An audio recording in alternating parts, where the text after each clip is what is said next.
Top quality और consistent performance के लिए सिर्फ सिल्वर पंप्स, नाम याद रखना। आतंकी मुल्क पाकिस्तान पर जंगी सनक सवार है, मगर अब जानकारी ये मिल रही है कि मुनीर की सेना के पास मौजूद ज्यादातर हथियार कबाड़ है। एक कहावत है कि रस्सी जल गई लेकिन बल नहीं गया। वही हाल आज की तारीख में पाकिस्तान का है। उसकी जान हलक में अटकी हुई है और भारत को गीदड़ भभकी दे रहा है। कह रहा है कि अगर भारत ने हमला किया तो पाकिस्तान मुंहतोड़ जवाब देगा। तो पाकिस्तान परमाणु हमले की धमकी भी देता है। सिंधु जल समझौता स्थगित करने के फैसले को एक्ट ऑफ वॉर बताता है। लेकिन हालत यह है कि पाकिस्तान के पास मौजूद ज्यादातर हथियार बेकार हैं और चीन से मिले एयर डिफेंस सिस्टम काम नहीं कर रहे। यानी साहूकार चीन ने कंगाल पाकिस्तान में ज्यादातर कबाड़ हथियार भेजे हैं। चीन ने 2017 में LY-80 एयर डिफेंस पाकिस्तान को दिए थे। 2 साल में इस डिफेंस सिस्टम में 388 खामियां सामने आई हैं। तो चीन से पाकिस्तान को मिले A100 मल्टीपल रॉकेट लॉन्चर भी कबाड़ निकले। ये पाकिस्तान को 2008 में मिले थे, लेकिन अपग्रेड और मेंटेनेंस के अभाव में 2020 आते आते चीन का रॉकेट लॉन्चर अब बेकार हो चुका है। चीन के बैटल टैंक और CH-4 ड्रोन भी अब पाकिस्तानी फौज के लिए किसी काम के नहीं बचे। चीन से मिली F-22P फ्रिगेट भी अब पाकिस्तान की नेवल फ्लीट के लिए सिरदर्द बन गई है। और भारत की फौजी ताकत देखकर पाकिस्तान की बुज़दिल सेना के पसीने छूट रहे हैं। अब पाकिस्तान अपने खलीफा तुर्की से मदद की गुहार लगा रहा है।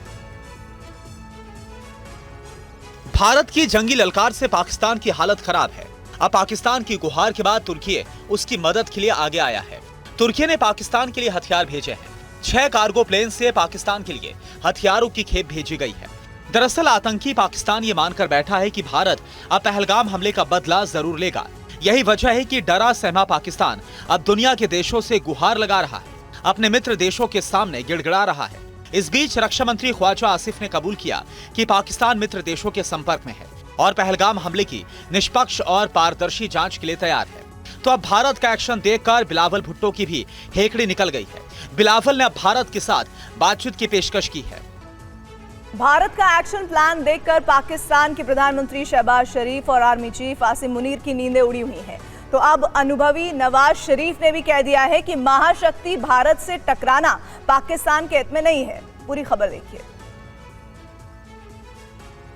भारत के संभावित हमले की आशंका से पाकिस्तान में कोहरा मचा है। कोई बिलबिला रहा है, कोई झल्ला रहा है, किसी का दिल दहला है तो किसी का हलक सूखा है, कोई मातम मनाने में जुटा है तो कोई छाती पीट पीट कर भारत की ताकत का रोना रो रहा है।